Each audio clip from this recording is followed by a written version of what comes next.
All right, Coach Todd, we're back for number 3. So it's been a little while, but just wrapped up the summer season. It went great. I think a lot of the teams, well, I know everybody had fun. The reaction's been great. Had a couple, how many tournament wins by anybody?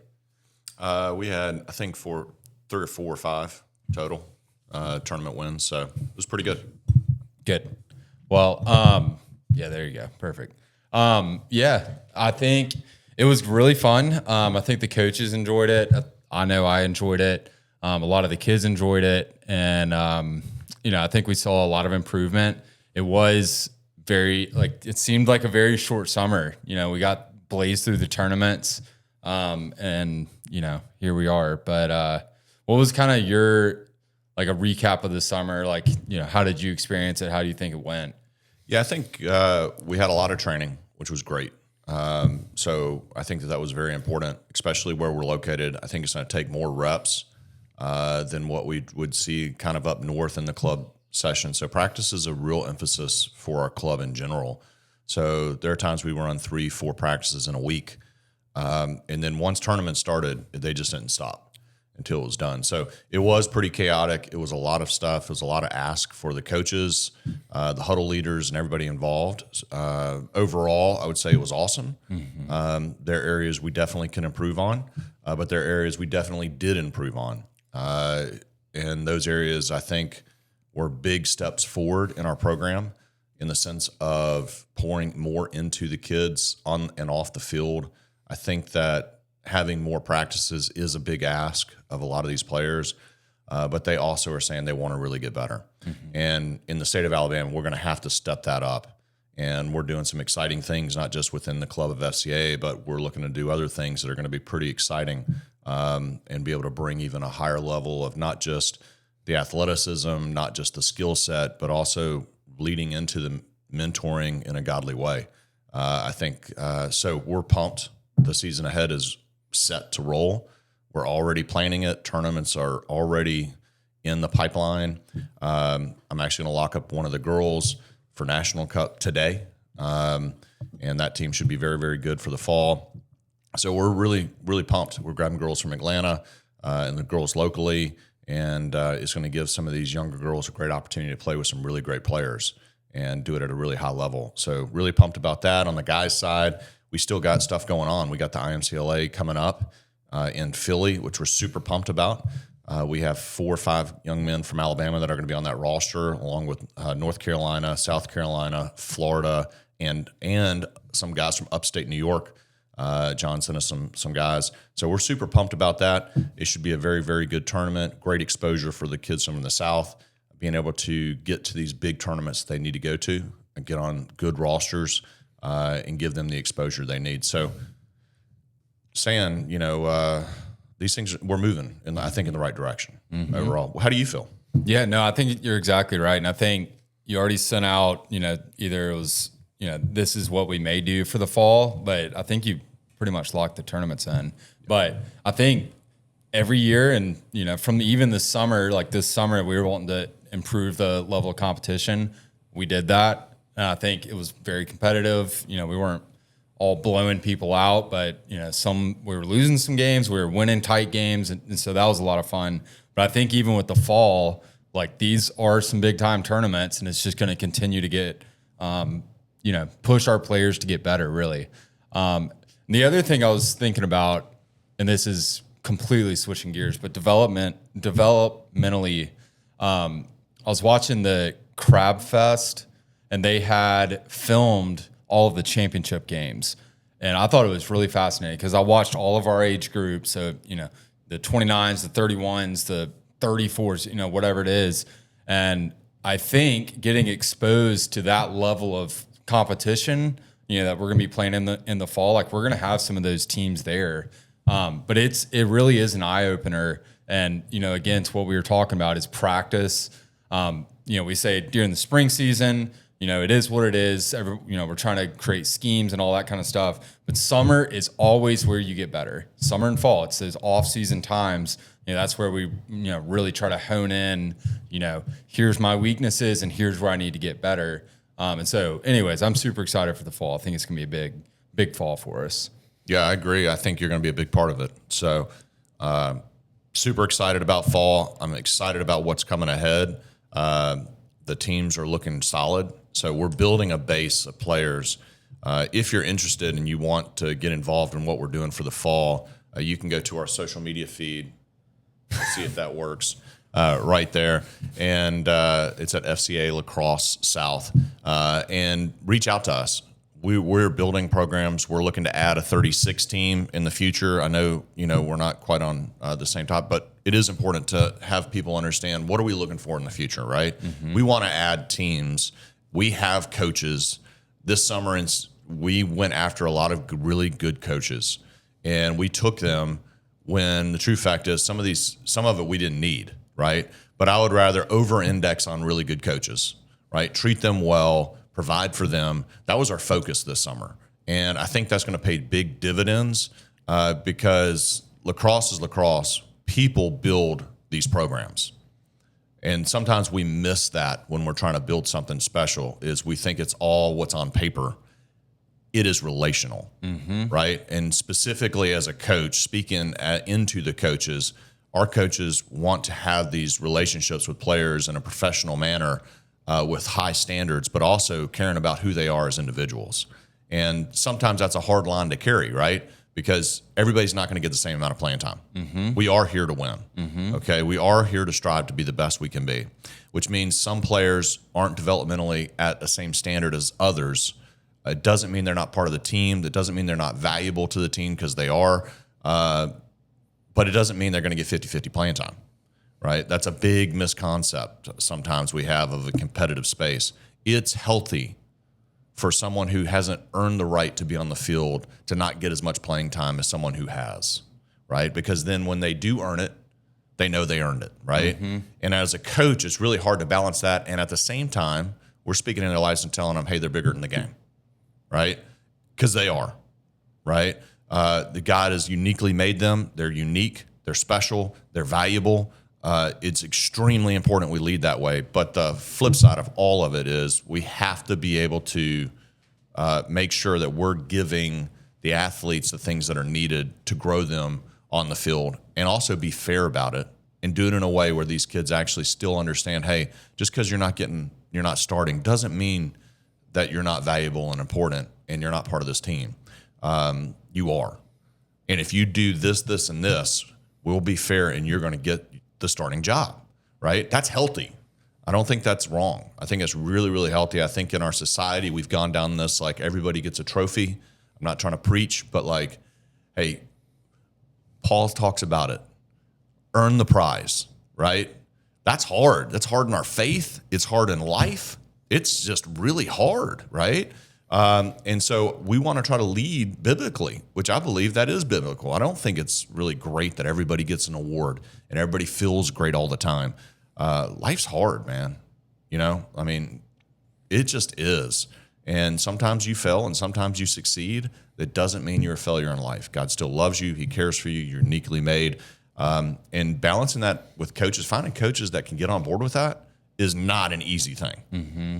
It's super hard, but we've done a really good job. So we have the coaches ready, literally waiting for teams. So we're looking to build the 36s, which is going to be awesome. The young kids are freaking awesome. I mean, their energy's great. Their learning skills way ahead of some of our other teams locally, to be honest.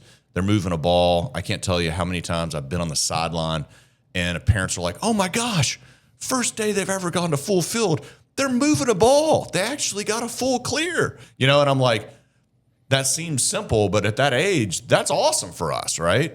And then, the next step is the ball doesn't need to hit the ground, and then the next step is every ground ball we're fighting for.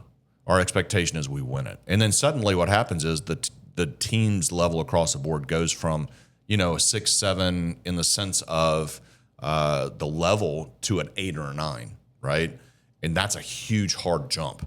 But that's what we're striving to do. Yeah. Dude, I think Will, Aiden, and Matthew were with the the 36s. most fun coaches I've ever seen. Man, I'll tell you what, it was amazing. Shout out to Aiden Blizzard. he did an amazing job. All of those coaches did a great job. Just the energy that was required for 35 class is a lot, and then still being able to have fun. It was pretty hilarious listening to them on the sideline, and they're like jumping around, yelling, screaming. Energy's awesome, and because of that, I think they had a couple of really big wins. They were down by like 4 or 5, and these are really young kids, and came back and won by 4. Right? That's only going to happen because a coach is leading well. And so Aiden did an amazing job. So did Matthew. So did Will. What a great for an age group of 35s to have those 3 dudes was pretty awesome. Oh, it was incredible. I know, keeping them like kind of contained, but also excited at the same time. I mean, that a lot of kids, that age, or actually any age group, can get really down when they're down, but they kept the energy great and ended up winning some big games, which I think is freaking hilarious. It was awesome. I know, and they got good players too. And they got to play full field for the first time in a tournament. They moved up in a division and did well, and fought, did really well. So really excited about that, and we're really excited about trying to do the same thing with the 36 class coming up. So if you're, got a young man that wants to play in the 36 class, we want you to be coming out, and we'd love to help you. Yep. And then moving on to the 34s, they won the last tournament, and I mean they really had to push in some games, but ended up pulling it out. But I think that team's got some like actual talent. I think Mark and Headley were coaching that. Will Bond was kind of jumping in sometimes, but I think they got some actual talent on the roster. And I think, too, which was interesting is, the kids are invested in lacrosse, which is impressive, but they had some eye-opening games. So I think it was the Atlanta tournament. They faced some like pretty good teams who were able to move the ball, in transition, throw it to the attackman. The attackman makes a fake, scores a goal, Yep. So that combination, I am excited about them in the future, like continuing to develop, continue to, to be invested in lacrosse. Yeah, the 34 group, first, amazing coaches. Mark is good at what he does. He knows the game well. He communicates well. His coaching style really goes. He is who he is, right? He's got a background in it. Played at UNC. Grew up in Alabama. Played for FCA national team. He really knows the game well, right? And he is choosing to be with the younger coach teams because he knows that's where he needs to be. And that's a kudos to him, because that's big time. A lot of coaches at that level don't like spending their time on the younger kids. He loves it, and he does a phenomenal job. And that team's got some dogs, like straight up. There's I think there's like 4, 5, 6 on those that are going to be like legit dogs. 100%. I mean, ground ball hits the ground, and it's war, right? And great kids. Good families involved with that. Jeremy does a great job. Will Bond does a great job. He literally floated around everywhere. He coached for our high school guys and then came down to the younger guys. He was on and same thing with you and Randy. But yeah, the 34s I'm pumped about. I think it's going to be awesome. We'd love to add a 33 team, to be honest. But right now in the state where we're at, I don't know if that's going to be able to happen unless we get people. Yep. Right. So that's what it boils down to. People always ask, why do you add teams? It takes people, it takes relationships. So we're not going to do a team if we don't have the right people and the right relationships. Yep. Right. So we're a little different club. Yeah. And I think like just putting, all politics and all, whatever aside, I think it is important. This program is really pushing to see players develop, turn into great young men, with the Christian aspect. And we have the best coaches. All right. These guys are freaking awesome. Okay. And it's really about, just moving the ball forward. And I think, even if we had a smaller team, if we just get the numbers, that group will grow, if we have a 33 team. Oh yeah. I think we're always open. People always ask what teams can we do? And I'm open to do any of them, but I want to do it well, which means we have to put things and processes in place with our board and so forth, and we're going to start really hammering at these things. It's an essential job to do things well. It's important I have accountability, you have accountability, and that the board actually sees into what we're doing for a long-term approach to grow this and make a bigger impact on more people, right? But the biggest thing is we're going to go where God takes us. And the only way to do that is being,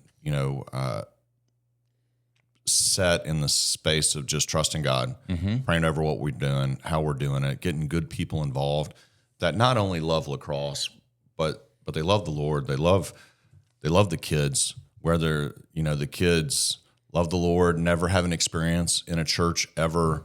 I want that young man to be out in our field and know he's cared for and be an example, because I can just tell you time over time how many times I've heard, of individuals coming up going, man, I had no idea it could be like this. We had a guest coach, extremely one of the best players in the country. We got down for our program, and I had the opportunity to just talk to him, right? I didn't care about talking to him about lacrosse. He's the best in the game, literally the best in the game. But what I wanted to do is just make sure he knew, hey, we care for you, And it was really neat to just be able to try to create that, cultivate a relationship to where it's just, hey, I don't want to talk about lacrosse. How's life? How you doing? Are you healthy? And that led to great conversations, about how do you treat your athletes and why, and he even made a statement to me, and he said, hey, whatever you're doing, keep doing it because this is different, and I take that as a compliment. And that's really cool because at the end of the day, lacrosse is going to end, and we want to make sure every single person that's on our field, and we fail at this a lot. I fail at this a lot. But make sure that they do know, hey, you're uniquely, you're special, man.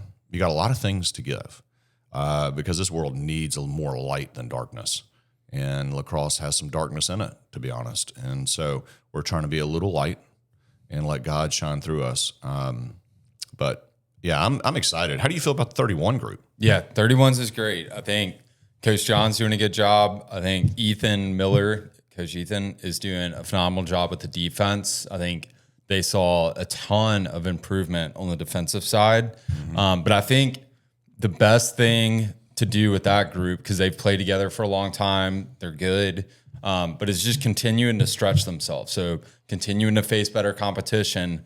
Because I was watching, again, the Crab Fest, and they had a 31s team, and those kids are grown kids. I mean, they're good. They've got shake, they've got great stick skills, good lacrosse knowledge.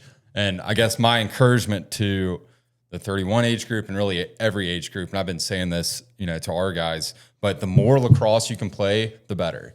So either that's at the field with, a couple players, that's by yourself, but I think actually playing games is the best thing that you can do, and, facing great competition, because it really does stretch you and open your eyes to, how good and how fast, high level lacrosse is. And that's one of the strategic things that we're trying to move towards tournament wise, specifically right at this age. And we started making a slow move this summer where we did a lot in Charlotte strategically.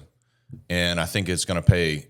I think it was the right move from just the input from the coaches and the players. They saw a different level of competition, and we were able to win games, and we lost some games, and we won a tournament there. So, I mean, there's a lot of positives, right? But they got to see a very talented team and got to talk to them through that. And they're like, man, I had no idea. The ball literally never hits the ground.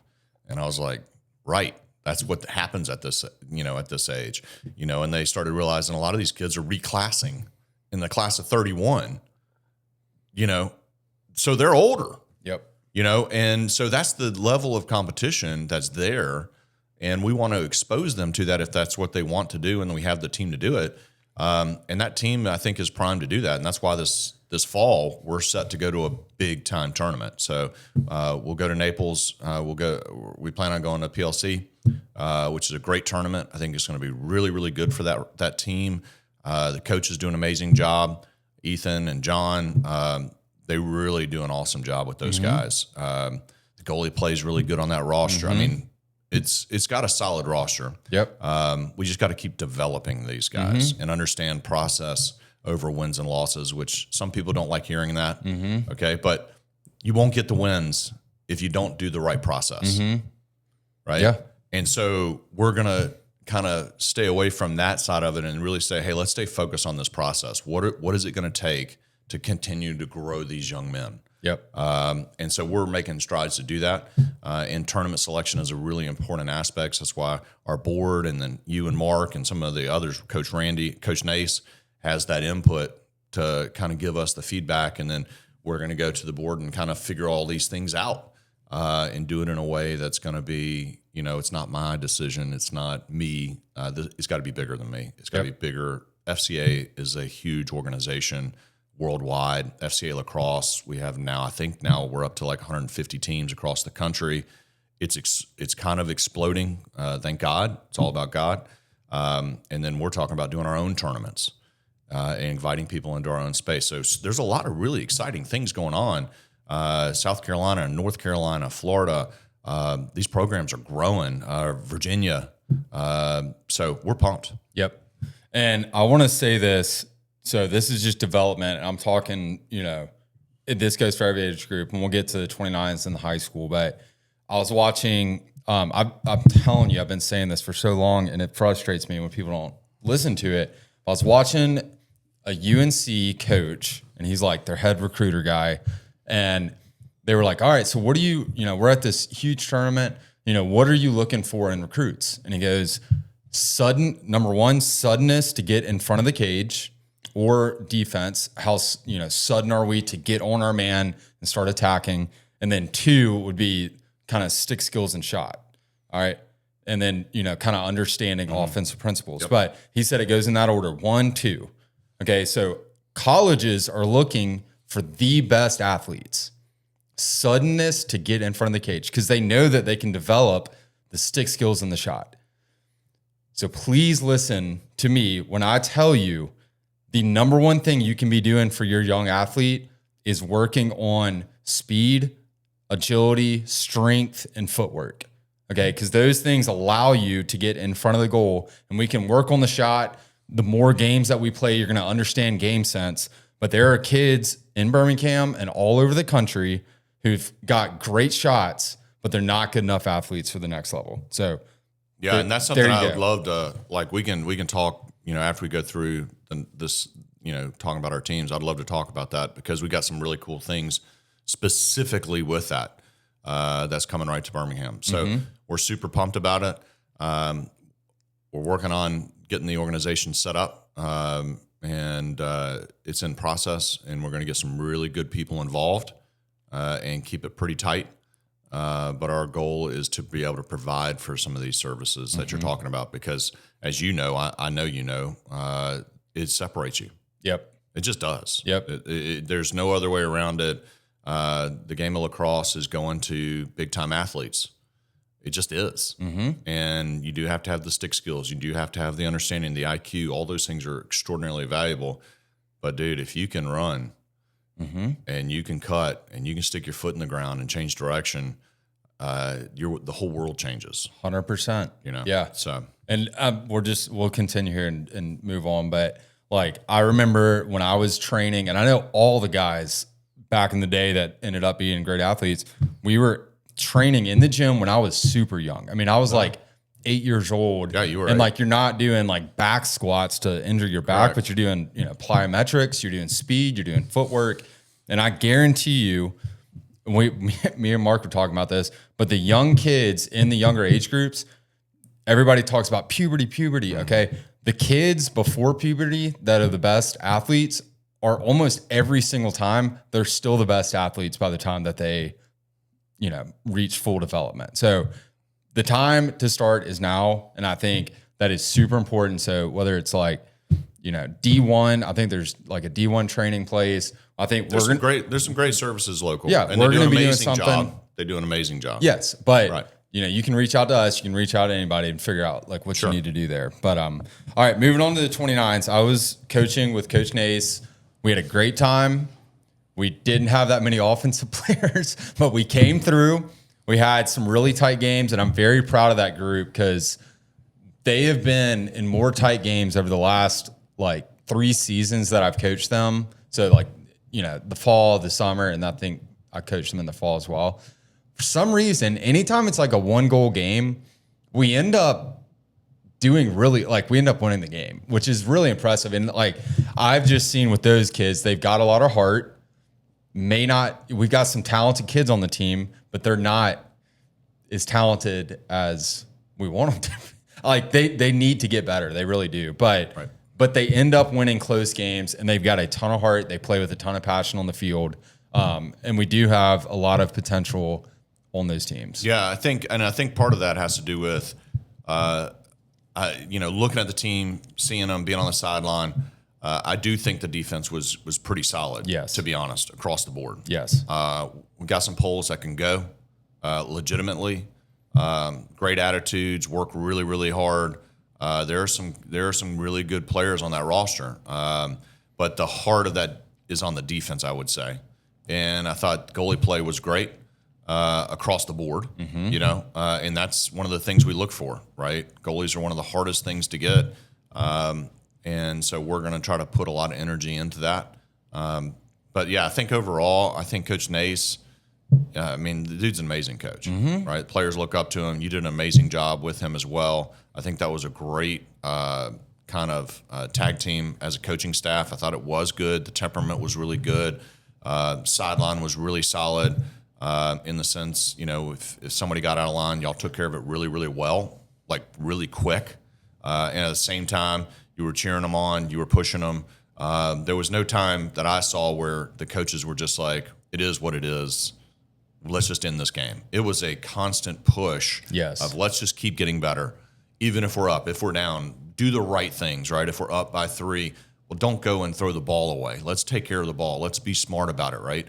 And I know that's a simple thing and it should be understood, but in the heat of the moment, it's not. How many times do most teams press and throw the ball away, and suddenly now you're struggling in a game you were up by 3 with 10 minutes left, right? Take care of the ball, do things well. So I think overall, I thought the team did very, very well. Yes. I do think there are some really good players on that roster. But I do think that it was a challenge on the offense and midi side on that roster. It wasn't balanced quite like it was on the defense. If we had the middies and the attack guys, that team would be nasty. Agreed. And so that's what we're trying to move towards. Agreed. Again, if you're interested in playing with us and you're 29, follow us, let us know. Yep. We'd love to talk to you. 100%. Yeah. And we got that age group's always been really fun to me because that's right before the recruiting starts. And so it's kind of an all out push, for all of these guys, to really be there athletically, be there stick skills, IQ wise, all the above. Cause it's going to get serious real soon, but we got some kids that are really interested in playing in college. And they're going to go see some major competition here in a couple weeks. Oh, real soon.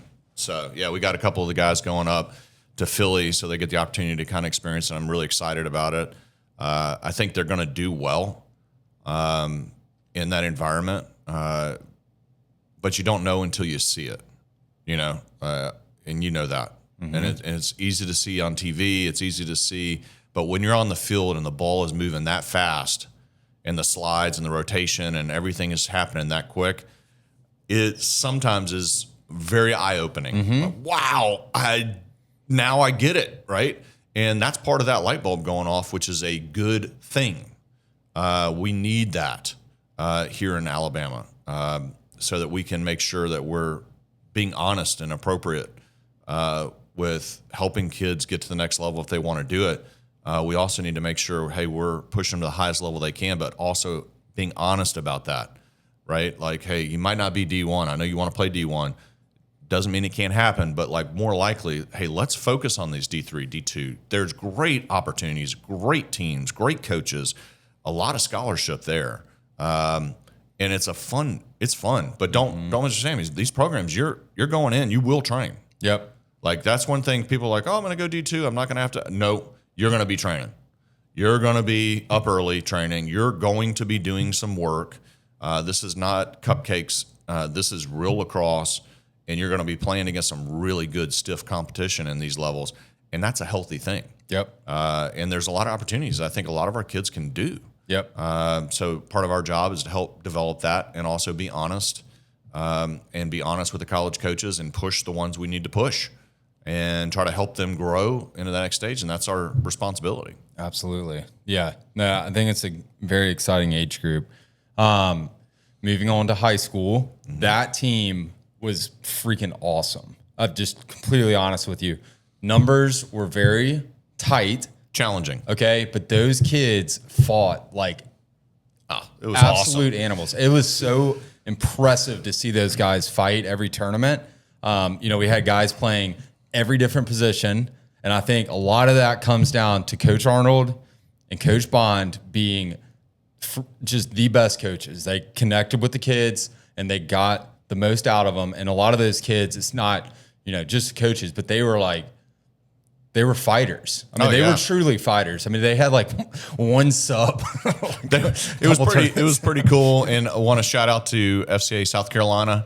Trey, doing an amazing job. We appreciate you greatly for helping us on some of the tournaments with some of the players. Hope the players enjoyed it. We enjoyed them. Yes. And I know there was a couple of those young men, especially the Fogos that came down. It was great to have them on board. They were awesome teammates. They would play wherever you needed them.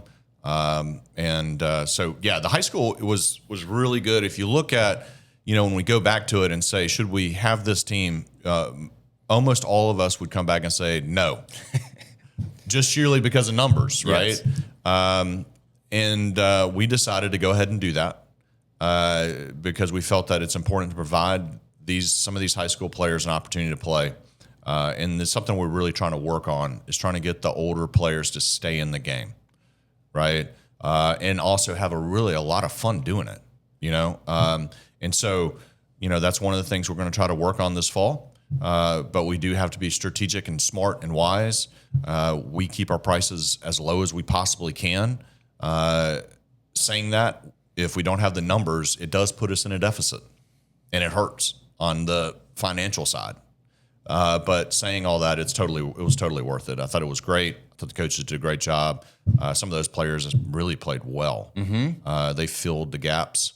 It was exciting to see them do what they did with the numbers they had. It was extraordinary. It was awesome. Absolutely. The energy was great. I was pumped. Yeah, I was too. I was so impressed because I'd go over on the sideline and it was like Preston, Micah, the Hoover guys. AJ did great. AJ, shot stopper, looked amazing. Dude's a really good shot stopper as a goalie. And great defenseman. Yep. And let's see who else. Well, we had some of our 29s fill in a little bit, but I mean, it was a good group. Yeah, I mean, we had guys from I think 5 or 6 high schools, which is nice. Yep. To kind of mix up. It was fun, man. No, it was a lot of fun. 100%. Yeah. I think keeping the high school alive is so important because there's not another high school team in the state. Yeah, I don't think so. I think that's one of the things. Insane. Yeah, it's kind of one of the things for whatever reason, and we've discussed it, me and you, and then I've discussed it with almost all of our coaches, right?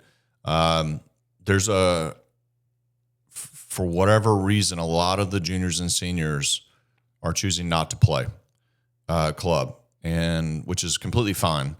But part of it has to do with, I think that some of them have been told things they shouldn't have been told, and we have to be true to the players. And I think sometimes what happens is you realize, hey, I can't go D1, so I'm just going to quit. And that's fine if that's what you want to do, but there's a lot of options. Yeah. A lot of those kids can play, but they have to keep playing or they won't. Right. So like a college coach doesn't want someone half in. I'm not going to recommend somebody that's half in. That's kind of nuts if you think about it. So what we want to do is try to, for whatever reason, and without getting into politics or anything like that, we need to fix some of this stuff in high school and I don't mean just FCA. I'm talking about like across the board and work 100%. together, 100%. right? Not work against each other, but work together to keep these guys, one, not Engaged. burned out, Yeah. right? Engaged in the sport, right? Because it gives a lot to you, and be realistic with them so that their expectations are appropriate and they don't get to a point where they're like, why am I doing this? Instead, they're like, oh, I know exactly why I'm doing this, and I'm on board, and this is a blast. This is fun. I might have the opportunity, maybe not D1 right now, but I might have the opportunity D2 or D3, and I have an amazing career instead of just kind of throwing the chips in. But I don't know the answer to that. If you do, please reach out to us. We would love to talk. Yep. We're here to grow the game and help it. And we don't care who you play with or what you're for. We really do want to try to help grow this game. Yeah. That's our heart. Yeah. I mean, and it's about like, I mean, it's about being like courageous or whatever. Like, don't quit the freaking sport. Like, you've been playing it your entire life. You've been playing, club and all this stuff. And then you would just let it go senior year. I mean, or junior year, whatever. Yeah, and this is a great very story. annoying. Yeah, this is kind of a kind of one of those random stories, all the time. And I like stories. So if you go to a bad mechanic for your car, right, and you have one bad mechanic on your car, are you going to stop going to a mechanic because you had that one bad mechanic and say, I'm never going to a mechanic because I had one bad mechanic, right? That's impossible. Yep. Right? Just take it to another mechanic. Right? All mechanics aren't bad. Most of them are great, right? Every once in a while, there's people that take advantage of you and don't do a great job. But it's not right to say, I had a bad playing experience from one coach, I'm going to quit everything, which also is a reflection of when we coach, we have a huge responsibility, right? Yep. And we don't have to get into that. I know you've heard this many times and you coach this way, but we're going to make an impact on a young man or young lady. Is going to be positive or negative. It's very rarely in between. Yeah. Right. So I would rather walk away from the situation going, man, I had a great experience with this coach. I could have learned a little more instead of, I really learned the game, but it was absolute nightmare to play for this guy. He tore me down constantly. Wow, he's the best in the game, but dude, it's such a nightmare playing for this guy. Yep. Right. That's going to push you away. Yep. And so there's that balance, and it's really hard in competitive spaces to understand that. I know that. I have definitely felt in this space many times. But at the end of the day, we do have to reflect and be like, hey, what is my why for coaching? Yep. Right. And in that alignment will guide you into some of these conversations and also allow you to apologize, which is really hard when we as a coach mess up. Yep. That's a big deal. And that's not easy. And I struggle with it. We all struggle with it. But man, how refreshing is it when a coach literally walks into the meeting like, yeah, I screwed that up. Yep. I'm really sorry. Yep. I'm not going to do it again. All right, let's go. Right. And then suddenly as a player, you're like, wow, this guy's like an actual human being and he's allowed to make a mistake. I made a mistake. He got on me. Okay. I got to take responsibility for that. Right. Yep. And so that's something that's, really important. We try to preach into our program and to our coaches and they're doing a great job. I mean, it's a total God thing to have the people we have involved around our program. And I know for a fact, all of us coaches, we have the resources and the amount of coaches that you need for your son. We will do everything we can to take you as far as as your kid as far as possibly we can take them. Yep. I know that for a fact because I literally went to lunch or dinner with Will Bond yesterday. And anytime I'm talking to any of the coaches, that's all we talk about. It's like, how can we get better? How can we be more competitive? This kid's really good. Needs to work on this. This kid, everything inside of us is wanting to push all these kids to be better. And so you've got that here at FCA. We want to continue to build teams and continue to build the teams that we have. Yeah. It's really that simple. Yeah, it is. And, the girls, you got to see the girls play. Yes. I was going to talk about that. Yes. So how was that? Your perspective, I know you got to see a couple of games. You didn't get to see us in Atlanta or up in Raleigh, North Carolina this year, but you did see us here locally. Yes. I think on that Saturday. Yes. So what did you feel out of that? I've been saying this the whole time. I'm so impressed by how bought in the girls are. And I think it's really hilarious, like in the best way ever, because they really care about the game. They take it very, very seriously during the game. And then I'm sitting there trying to pick up on what the heck y'all are doing because you're sending cutters and like the offensive movement is like super impressive. And we're lacking that. So I'm trying to learn from you guys. Yeah, sometimes they cut too much. Ladies, don't cut every time, right? Maybe the first cut, second cut. No, but it's impressive. I mean, the movement's really impressive. Yeah, the girls' game is just different, right? But yeah, the girls, they did a great job this summer. We had a little bit of a younger team across the board, which is great because it's going to allow us to develop in the future. And we had a really good year. The girls played really well. They only lost a couple of games by one. And so, we played some good competition. We won a tournament in Atlanta, a good tournament. They did really, really well. Went to Riley, did a great job. We got to play FCA North Carolina out of a different division. They actually moved the brackets around so we could play them on a Saturday, which has never happened for me before, but it was really cool to be able to do that. So yeah, the girls program I think is growing. The talent pool for the girls based on numbers is awesome. Mm-hmm. We just don't have the numbers. Mm-hmm. So some of the girls that are playing are very talented, but we don't have the base numbers more along the lines of the guys. Mm-hmm. So it's something we have to really look into, not just Birmingham, but Alabama across the board. How do we get these numbers a little higher? Because we are getting some very good players. There's a lot of players coming out of Alabama that are playing in college for the girls, and they're very good. They're really solid players, and that's a great thing. But if we don't have the pipeline, how do we keep it rolling, right? So that's kind of part of it, and that's the move we're making this fall. We are super excited. We're going to have a U12 team, a U14 team, a high school team, and I've got a feeling the high school team is going to be awesome. We got, and I don't say this about girls very often, we got dogs coming. Like they are, Let's go. Oh man. So I just got word yesterday, we're getting some really solid players that are jumping on with us. And so I'm locking up a really big tournament for those girls so they can have a great experience before they go to college, and a really fun experience, but also pretty competitive. And then some of the other girls will get the opportunity to play with them, which is a big time thing, right? So when you have a bunch of D1 players playing on a roster, it's going to lift everybody, right? And it's going to allow these young girls to see, wow, dang, look how they move the ball. Look how fast they are. Look how they play defense, how hard they actually ride. And they don't cut when they're not supposed to. They cut when they're supposed to. They fill space when they're supposed to. They're sliding body, not stick. I know that sounds crazy in the girls' game, but that's one of the biggest things on defense, just like the guys' game.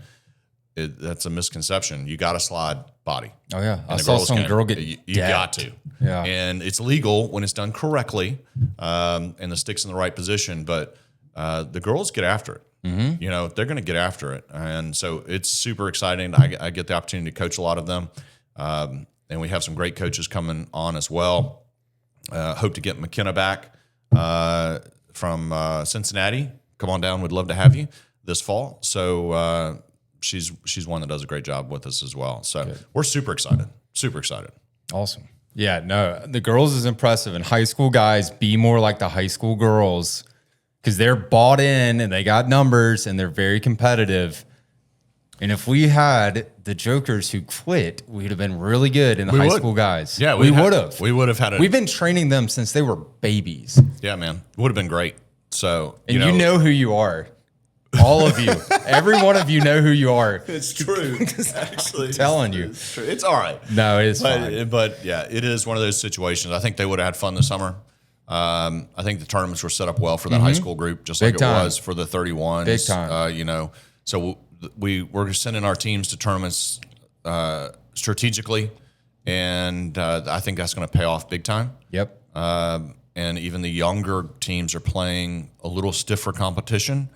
It does require a little travel, but I think that's going to pay big time because they can understand and see, these young guys doing some things that are pretty impressive. Yeah. And so super pumped about the direction we're going. We got a lot to learn. There's things that we didn't do great that we can do better, for sure. But I do think we're putting things in motion to correct some of those things and also just to constantly move in the right direction and to be honest, point people to Christ. Yeah. Ultimately, and it's pretty cool to be able to use the game to do it. Yep. And I cannot tell you how much I love and our coaches love the game. I was in Fort Myers for work for like 12 days, and it was like day 11, and we're waiting on this machine for work. And the tournament was on Saturday, and on Thursday night, I was like, I gotta go. So I just drove home on Friday just to make the tournament, because I enjoy it so much, and I know all of our coaches enjoy it so much. So anyways. Yeah, it's awesome. It's great to have coaches like that. Amazing summer. I had so much fun. Yeah, it's awesome. And then we got some exciting things coming up. Yes, we do. So we're going to do some things partnering with FCA and start something. And we're not exactly sure what we're calling it because we got to get the trademark and do all the business side. But we're putting our foot in the water. And I'm super excited to be able to offer. We're going to start offering some really awesome training for this area, small group training, high level video work, really well done sessions to help everybody across the board, guys, girls, big emphasis on speed, agility, and conditioning. Yep. We'll be there, and we'll have days for that, and it's going to be small group sessions, max at 5 a group, to be able to, one, keep it cost efficient, but also be wise about what we do and how we do it. And we'll be able to run 4 sessions at one time, and we're going to have great coaches doing it. And I'm going to get back into dipping my toe back into what I've done for a really long time. Yep. And loved and was very passionate about. Didn't really think that I was going to be into this again. So I'm grateful, to be honest. And so I'm really excited about being able to get into true speed and agility training.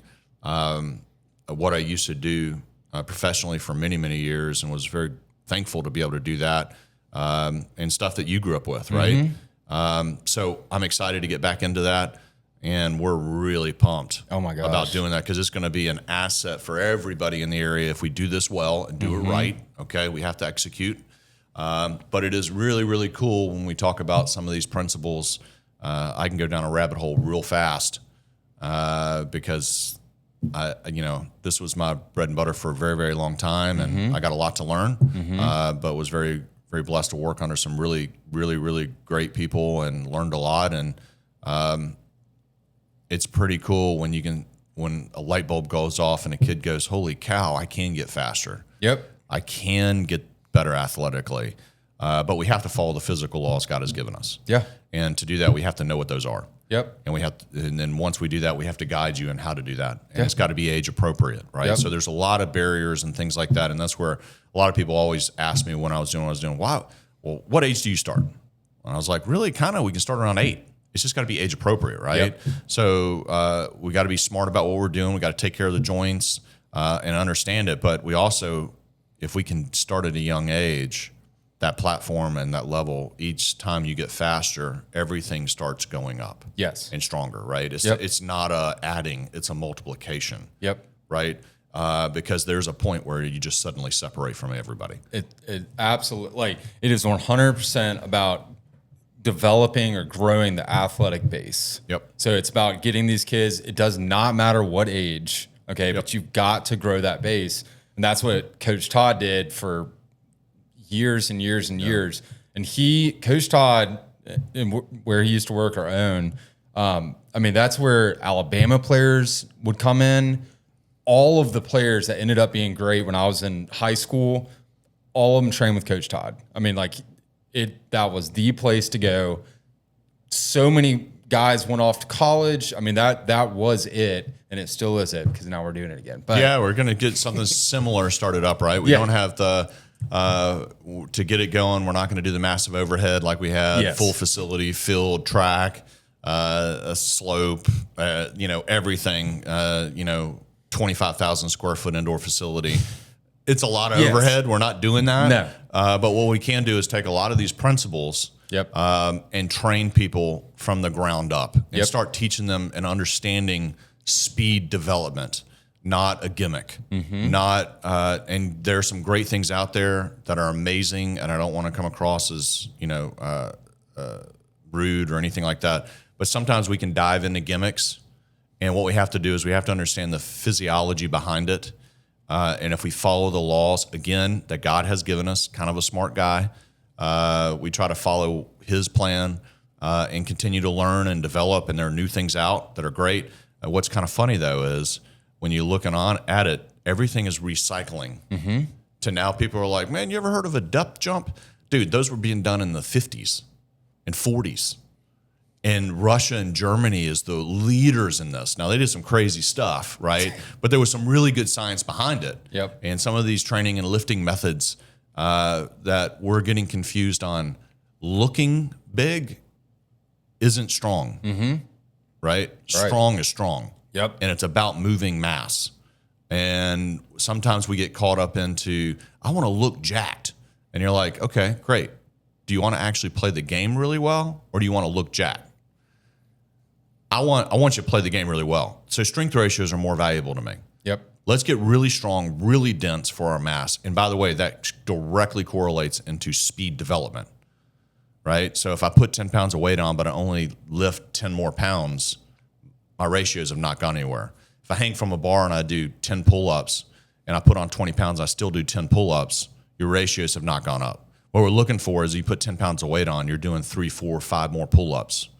You're doing more sit-ups, more push-ups. Your strength ratios are stronger, your quads, your hamstrings, the whole gambit, right? Not just a single lift. And then you start understanding the mechanics of like how your arms initiate your legs, not the opposite way around. We think of it wrong, right? How do we actually get our brain to function correctly, right? It's like a light switch. The faster we move it on and off, the more energy in a tighter space. That's your neurological system. The more we can fire, the faster rate, the bigger the contraction, the more power is put out in a shorter time period, which means we're more explosive, which means when my foot hits the ground and yours hits the ground, I'm getting out of that space before you ever even think about it, right? And suddenly that's where separation comes. Yep. And that's where you really kind of start seeing those really fundamentals of the game, which is super cool. I mean, I can go down a rabbit hole on all this stuff, but I'm grateful to have the backing of understanding it. There's a lot of things I can get better at, and I'm always striving to grow. Like that's the biggest thing. I had one of our coaches reach out to me, and super great guy, and his response was, "Hey, I just wanted you to know I appreciate coaching with you guys." And then right after that, his response was, "What can I do better?" Yep. Right, and you know what my answer was? It's a perfect question. That's exactly what you do. Yep. Right, is what can I do a little better, right? And be willing to hear it, which is really hard as a coach. Yep. I can't tell you, I've had it before. Great, phenomenal coach that I respect tremendously. I was running a session in a camp, and he walked over and he goes, "Hey, I'm going to tell you something." I said, "Oh, okay, great." He said, "Hey, man, you got to get higher rep count. Like you're not running this well." And I got to be honest, it was like, crud. And then I thought about it, I was like, you're right. Yep. Thank you for telling me. Yep. I appreciate that because that was correct, right? That's not easy. Like I wasn't happy about it because then I felt like I failed this guy who I respect greatly, right? But it was just those little things. But those little things make a huge difference, right? Yep. Kid gets to touch the ball 50 times more in a practice if I run it right. That's a big deal. Right? So, like, I need to sometimes as a coach get out of the way and let the ball do what it does. And that's not easy, especially when you see them screwing up all the time. Yep. Because all you want to do is fix, but they need to touch the ball. Yep. Right? So there's that balance of, and that's, I think a trick of being a great coach, Yep. Which I'm trying to learn. Yep. And I've seen this my entire life, but all of those kids, when you're young, everybody's going to catch up to you developmentally when it comes to, just size. Like people are going to end up filling out, if their dad's 6'3", they're going to end up being 6'2", 6'3", whatever it is. You may have been bigger than them in the beginning.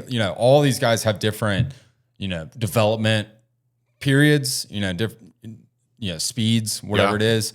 All right. But the most surefire way, let's say this. Every single time, the best athletes on the field separate themselves. Every single time. I was trying to think back, on all these different kids that I know, but is every single time the best athletes on the field separate themselves 100 out of 100 times in lacrosse or really any other sport. Yeah, it's every single time. It's such a big deal. Yeah, if you're the fastest guy on the field, if you've got shake, if you're strong and you can, get a ground ball, or, if you're dodging, you can put your shoulder into them and bounce out. It's every single time. Yeah. And with that, you still have to have the skill. Yeah. You know what I'm saying? And that's one of the things people will say, well, I've got tremendous skill. And I'm like, you do. You're awesome. But the one thing is, if you can get a little faster and a little stronger, the game will literally change overnight for you. Yes. And you won't even understand it. You're like, I don't actually have to do 5 moves. I just stick my foot in the ground and I just run. And you're like, right. Yep. And that's what you see at these high levels. It's not a coincidence. You're seeing these guys in D1 that are dominant, and they're athletes. Yep. I mean, oh yeah, especially defenders. Yep. They're freaking beasts. I mean, these guys are really, really, really good athletes. It's not a coincidence they're doing what they're doing. Yeah. I mean, there was a kid that played for Briarwood. I cannot remember his name. But anyways, he had a bunch of brothers, and they were like just an insanely athletic family. Kid had 0 stick skills, like 0, but he was an absolute savage athlete. Now he's on the Auburn football team. He walked on, and he's on the Auburn football team playing safety. But you definitely saw him on the field. I mean, he could have easily gone and played D-mid at pretty much anywhere. Like, the guy was an absolute savage. Because he's an athlete. Because he's an athlete. Yep. 100%. And then there's some kids like, Owen Scott, those guys can freaking and they're move, dominant. Okay. Yeah. And like, I'm not talking about Owen, but I'm talking about other guys. Yep. They may not have the best stick skills, but I mean, when I was getting recruited, there was a couple kids that had poor-ish stick skills, blow people out of the water athletically, went D1. Like, one kid went to Duke, now he's in the PLL, like, had very average stick skills, but it's every single time. Defensively, all this. And like, you have to be working on your stick skills if you want like any sort of like get to the next level. But I'm just trying to stress how important it is to focus on the whole player. Yeah. Yeah. And it's fun when you start going down that alley and you start seeing it, you start seeing growth. So we're excited about the direction of FCA in general. Got a question though? Yeah, tell me. All right. So in your career, who was your favorite coach and why? That's a great question.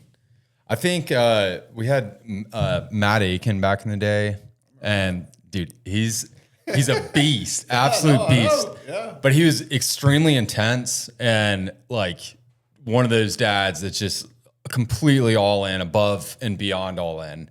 And like, we would train in the back of your facility in a very tight, confined area, and we do one-on-ones for an hour and a half with the best poles in Birmingham, just hacking the piss out of your arms, But it's that kind of like training to where it just is so above and beyond, like just showing up to FCA. It's like, I mean, we're doing FCA as hard as possible. Like, we're hardworking there, but then we'll go train even more, at the fields or whatever it is. So anyways, he was a beast. We had a really, really good team.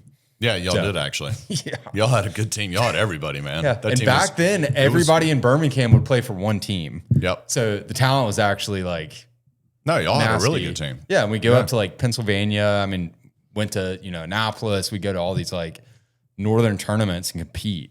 Yeah, and that was back in the day. That was back in what the we day. consider the day of Yeah. lacrosse Yeah. here in Alabama. Yeah. So, yeah, it's kind of interesting with all those things. So, yeah, I'm just again just want to reiterate like how grateful we are to be in this space. Amen. Right. Absolutely. And so I don't want people to think that if you get anything out of this at all, one. Very proud of what the coaches have done. The volunteers, can't do it without them. This is a program that survives by people and relationships. It is not a one-man show. It shouldn't be, especially if it's me trying to run something because I mess up all the time. But it is one of the things that we have to always keep in focus. Relationships are valuable. Yeah. People are valuable. Don't just say it, mean it. And sometimes I fail at that, but I'll tell you what, it is really cool when it clicks. Amen. Because I can't tell you how many times I've seen it and been blessed to be able to see it.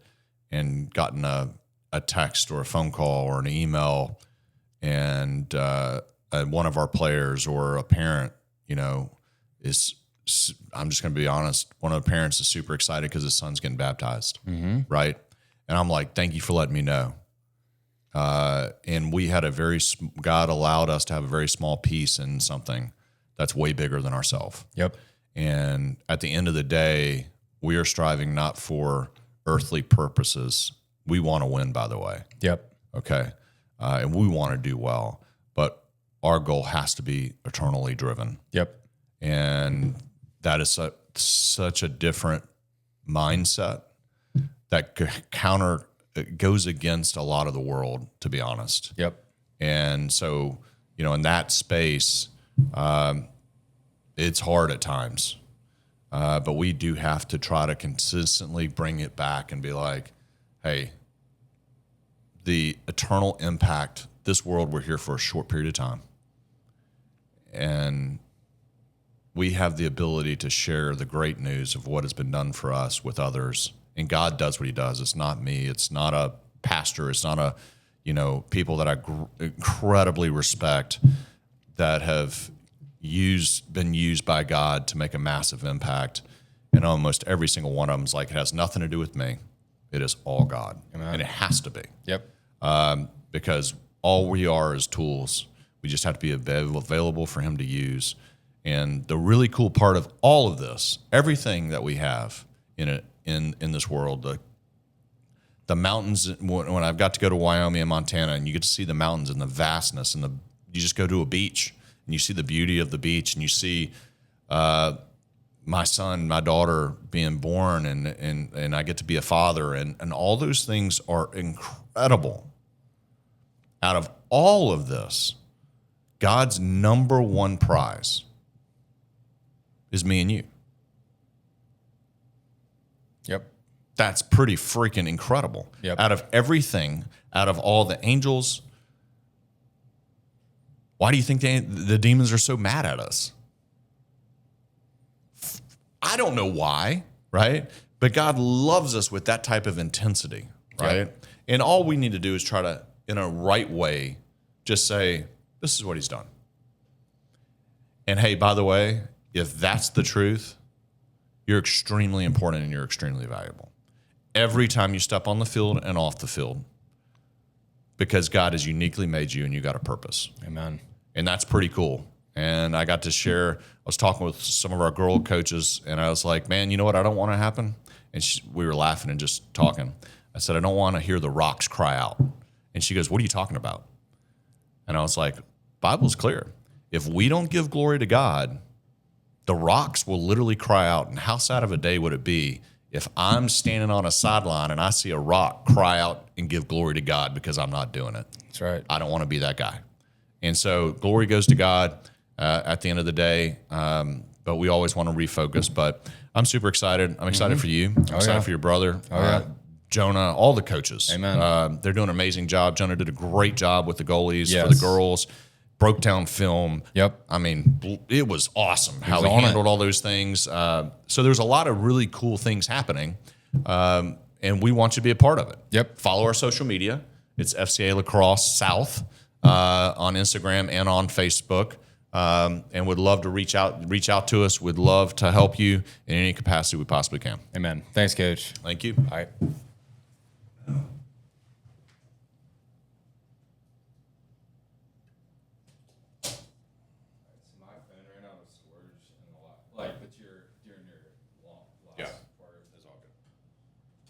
So how does that? So you download that, and then you basically. Yeah. Let me go get mine. Okay. And then you delete it all. I'm assuming.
gotten like the smallest storage phone. Yeah, pretty annoying. How quick does it download? So fast. That's crazy. All right, just press save. Oh, and it literally drops it that quick. Wow, that's nuts. Does it compress it, or does it just straight? Yeah, it's like perfect That's quality. nuts. Sometimes it takes. Oh, there it is. That's crazy. And then how does it split it? I do that. Oh, you have to do it on your computer every time, like switching the camera. Oh, it doesn't. The software doesn't do it. You can use AI, but it's really crappy. Oh, is it really? Yeah, it sucks. I said you have to every time switch the camera. Yeah. So I want. Yeah. Oh wow. I'll show you how to do it. If you ever want to. Dang. It's called CapCut, Okay. and you have to like I'd have to teach you how to do it, but yeah.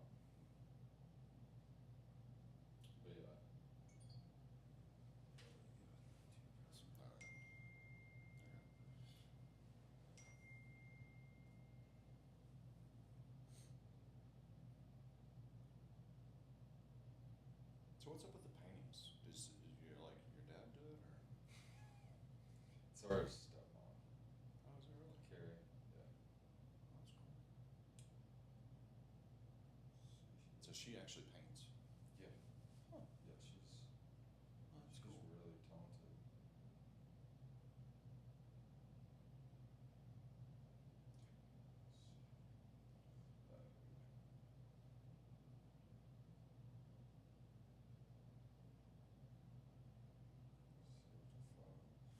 Dude, this The phone is the phone jacked up. no.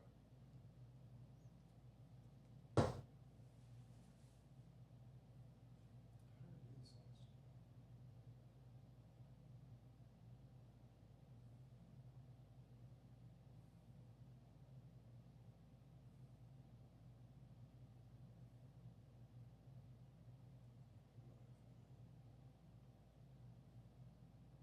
this? Dang, I don't remember how I did this. Now you're trying to figure out how to download it.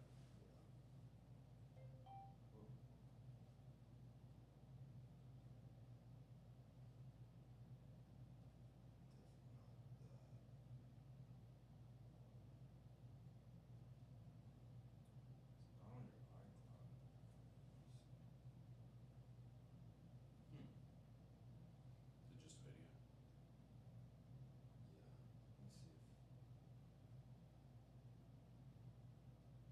Let me see if should just be T7.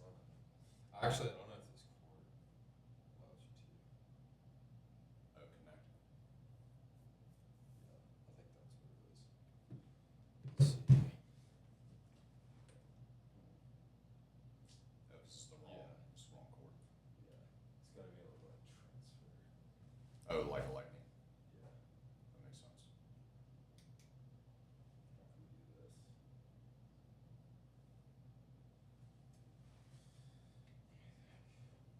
Did you hook it up to the computer and drop it? Yeah, I don't know. I don't think it would. Transfer. It's got to compress or whatever it's going to do. We could try it. I got an old phone too. Got an old phone. Are you good?